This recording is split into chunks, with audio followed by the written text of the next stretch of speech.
41 voicemails. That is the number sitting on my screen right now from a man I spent 3 years loving.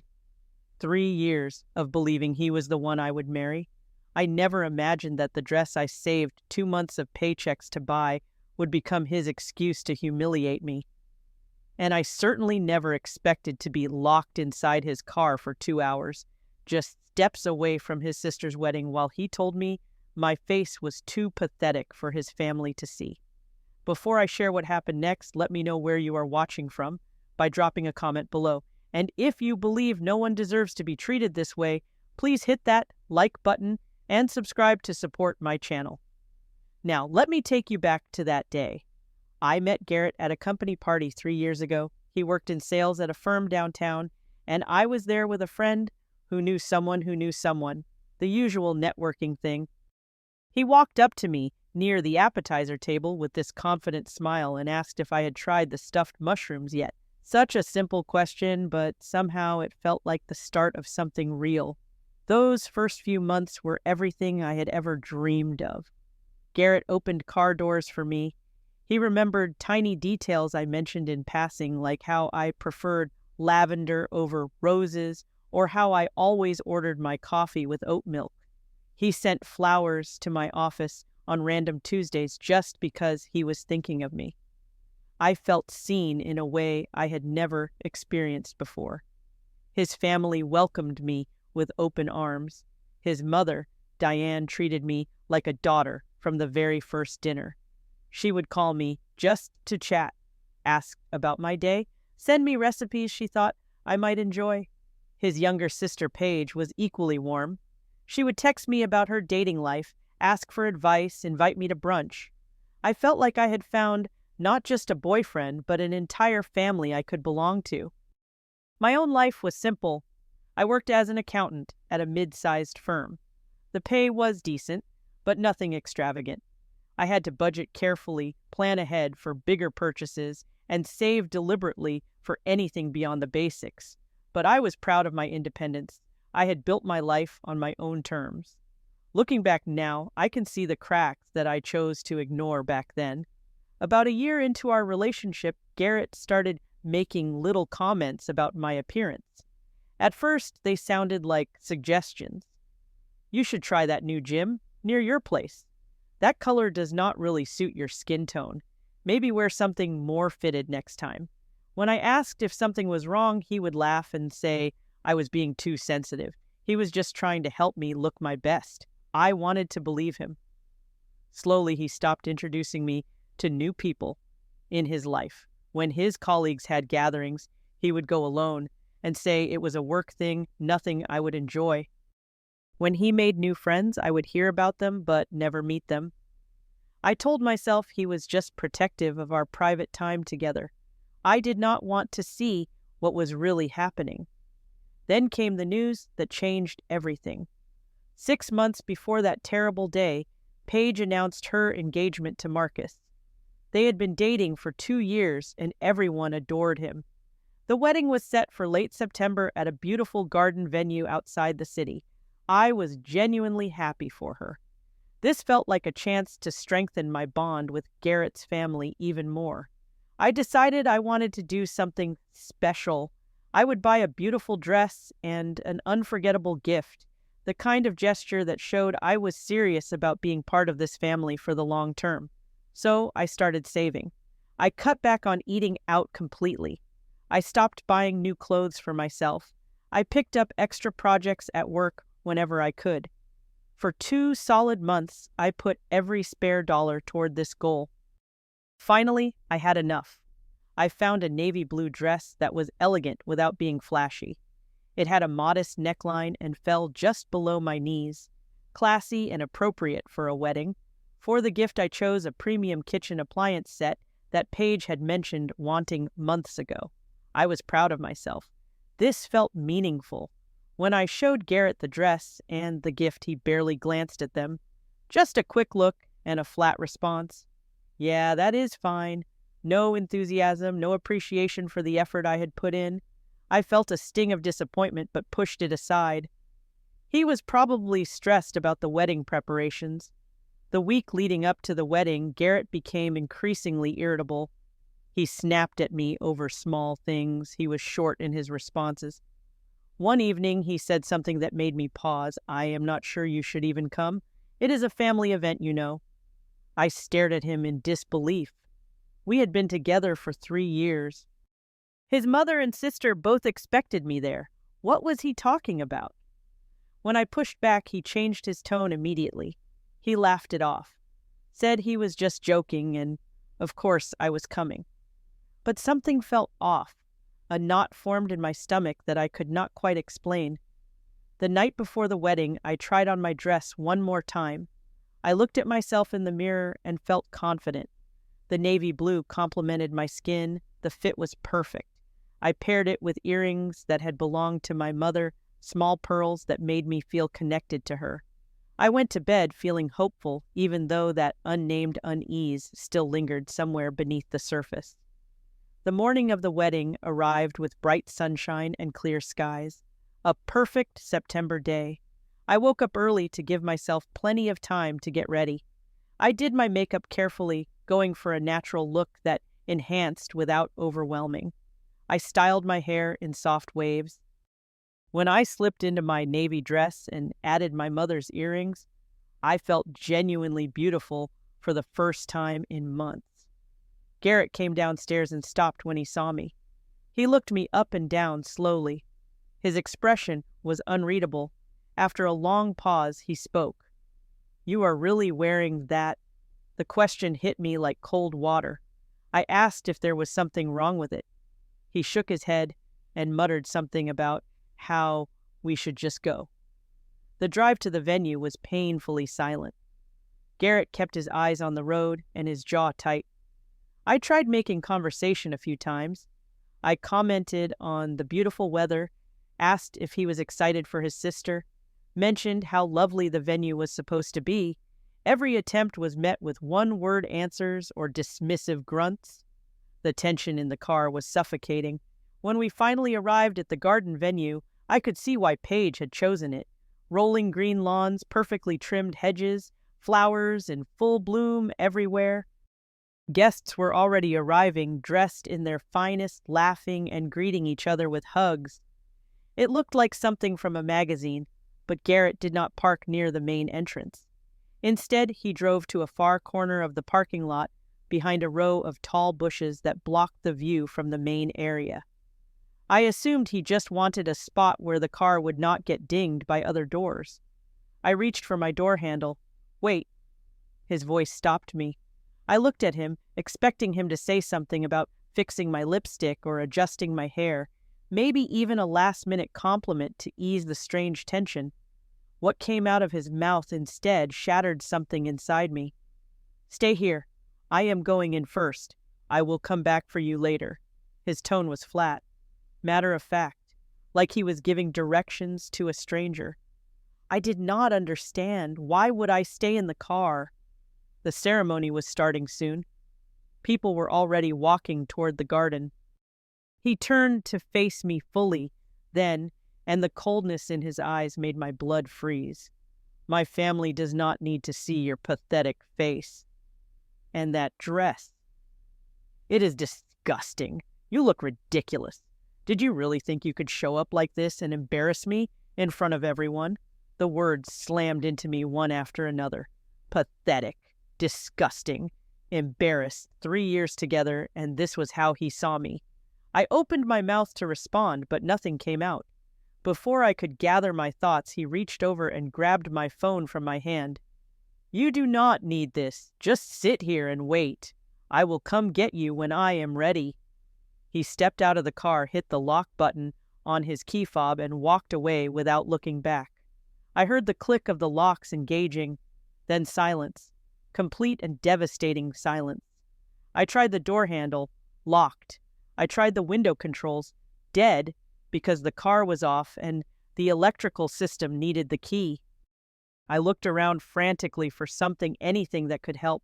There was nothing, just me alone in a locked car in a far corner of a parking lot on one of the hottest days of September. The heat started building almost immediately. The sun was directly overhead, and the car sat in full exposure. Within 15 minutes, sweat was beading on my forehead. Within 30 minutes, my carefully applied makeup was running. Within an hour, I felt like I was sitting in an oven. Through the windshield, I could see glimpses of wedding guests in the distance. They walked past, laughing and chatting, completely unaware that someone was trapped just a few hundred feet away. I wanted to scream. I wanted to pound on the windows until someone heard me. But then what? Cause a scene at Paige's wedding, ruin her special day because of what Garrett had done? The thought of Paige stopped me. She had done nothing wrong. She had only ever been kind to me. If I made a commotion, it would become the story of her wedding, the day her brother's girlfriend went crazy in the parking lot. I could not do that to her, so I sat there, sweating, crying, watching my mascara create dark rivers down my cheeks in the rearview mirror, trying to breathe slowly to conserve energy in the stifling heat. Minutes stretched into what felt like hours. Somewhere in that haze of heat and tears, my mind started working differently. I stopped asking what I had done wrong. Instead, I started asking why I had stayed so long with someone who could do this. I thought about every cutting comment he had made about my appearance, every time he made me feel small, every time he dismissed my feelings as being too sensitive. This was not a single bad day. This was a pattern I had been too afraid or too hopeful to see clearly. But sitting in that sweltering car with nowhere to go and nothing to do but think, I finally saw it all with brutal clarity. Something shifted inside me during those 2 hours. The tears dried up, not because the pain stopped, but because something stronger took its place. When I looked in the rearview mirror at my ruined makeup and sweat-soaked hair, I did not see someone pathetic. I saw someone who had finally woken up. I used what little moisture I could find to wipe the worst of the mascara streaks from my face. I finger-combed my damp hair into something presentable.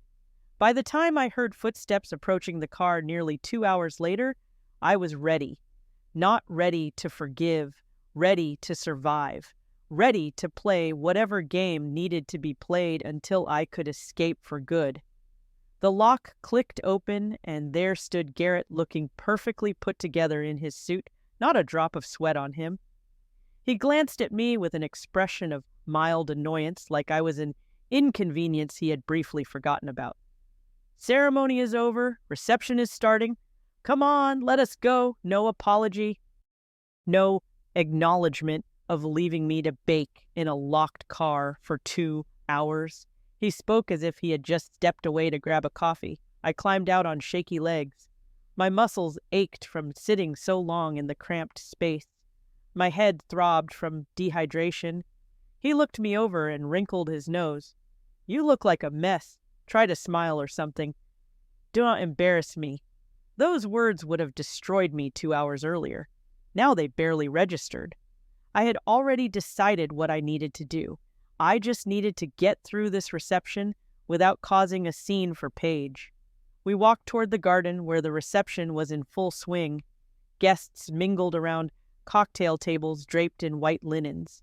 A string quartet played softly in the background. Everything was beautiful and elegant and completely surreal given what I had just experienced. A group approached us. 3 women in matching lavender dresses, clearly bridesmaids. One of them, a tall blonde with sharp features, smiled at Garrett with obvious interest. "And who is this?" she asked, gesturing toward me. Garrett's hand landed on my shoulder.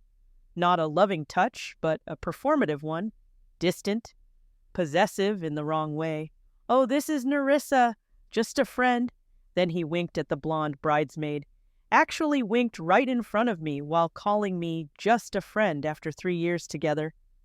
The bridesmaid, whose name I later learned was Brianna, smirked at me with a mixture of pity and superiority. "Just a friend. Got it." Her eyes traveled over my wrinkled dress, my salvaged makeup, my heat-frazzled hair.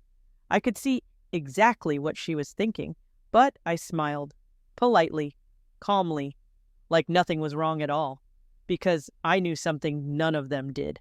This was the last time Garrett would ever have any power over me. I spent the rest of the reception being the perfect guest. I found Diane and hugged her warmly when she expressed concern about us arriving late. I told her we hit unexpected traffic and apologized for missing the ceremony. She squeezed my hand and said she was just glad I made it. Sweet Diane, who had no idea what her son had done, Paige rushed over in her beautiful white gown, practically glowing with happiness. She thanked me profusely for the gift, said it was exactly what she wanted, and told me I looked lovely, despite what I felt like inside. I congratulated her and Marcus sincerely. Whatever her brother was, Paige deserved happiness on her wedding day. Through it all, I watched Garrett. He flirted openly with Brianna across the room.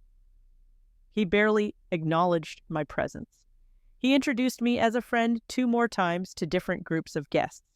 Each time I smiled and said nothing. I was gathering evidence, confirming what I already knew. That night, we drove back in silence. Garrett had drunk too much champagne and was in what he probably thought was a good mood, humming along to the radio, completely unbothered by everything that had happened. When we got back to his place, he collapsed on the couch and was snoring within minutes.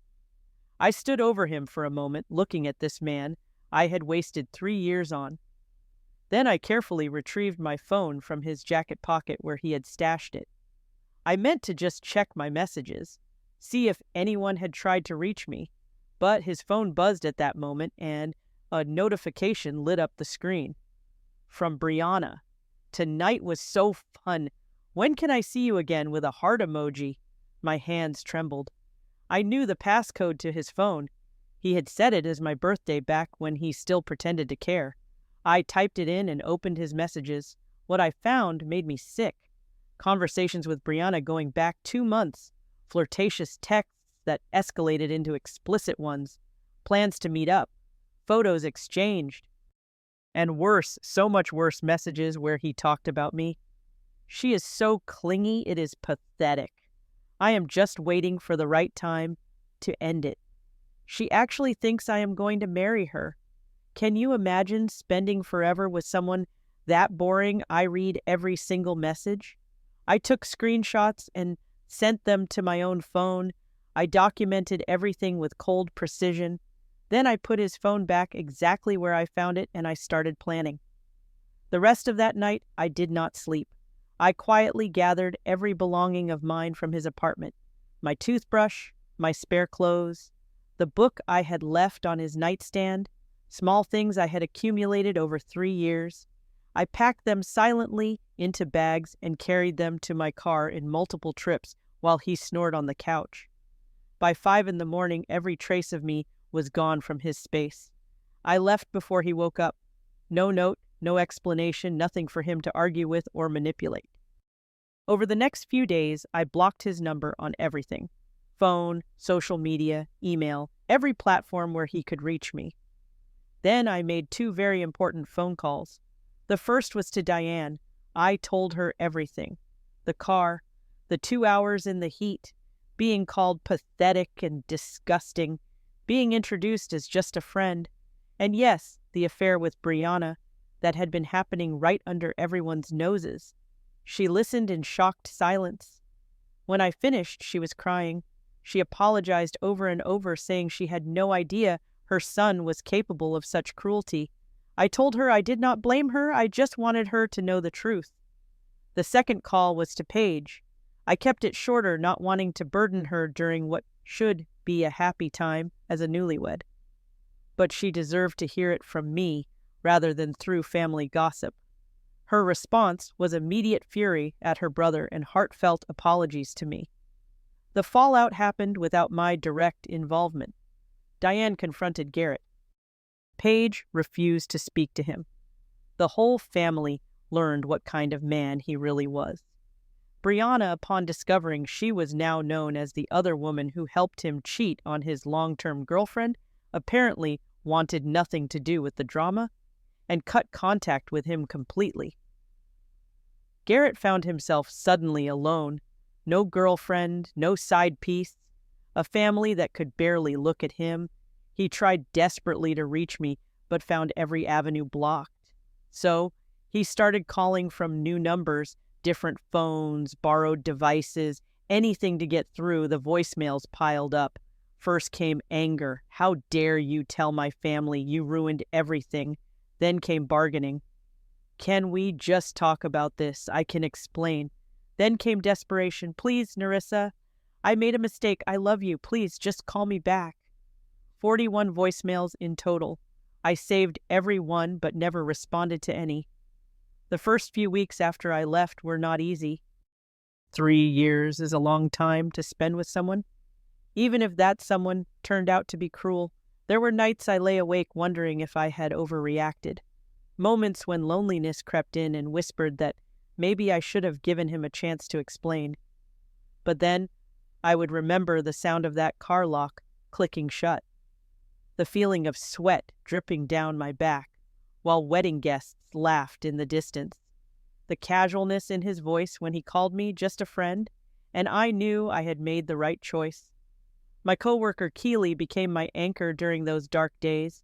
She did not push me to talk or offer unsolicited advice.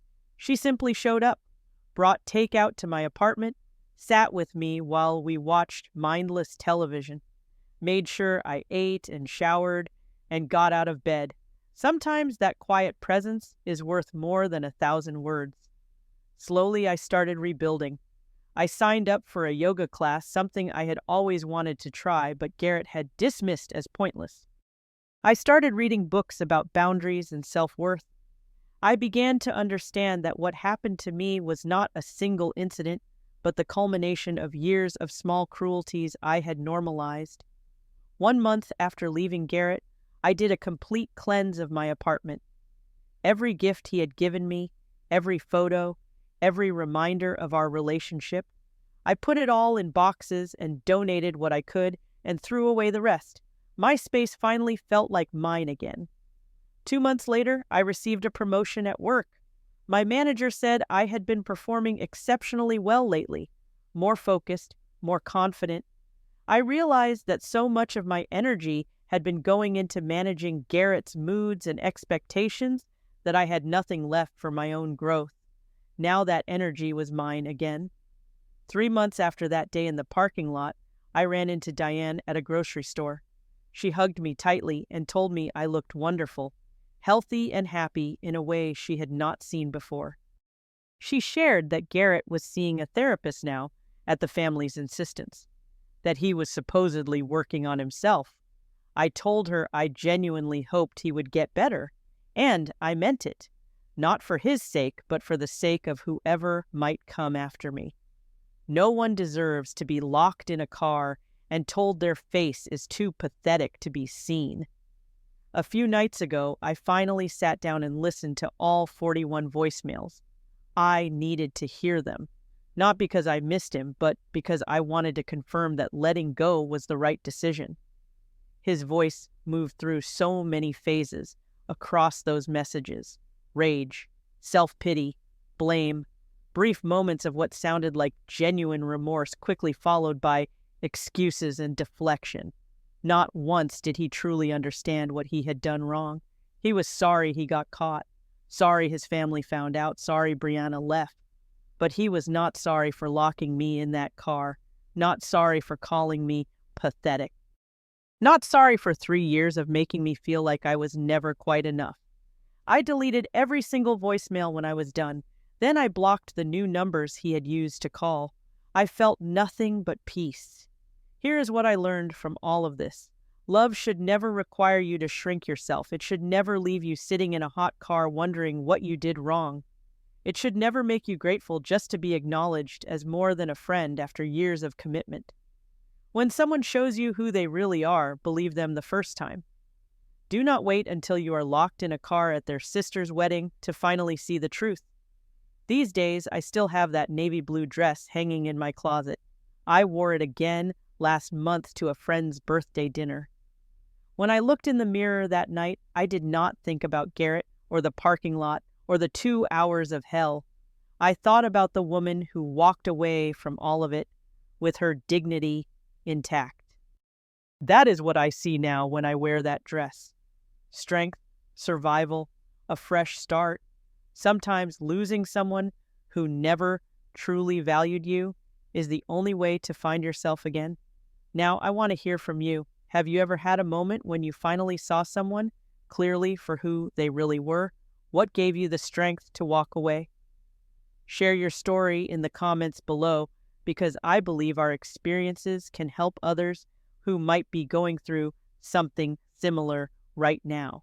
If this story resonated with you, please give it a like to help others find it too.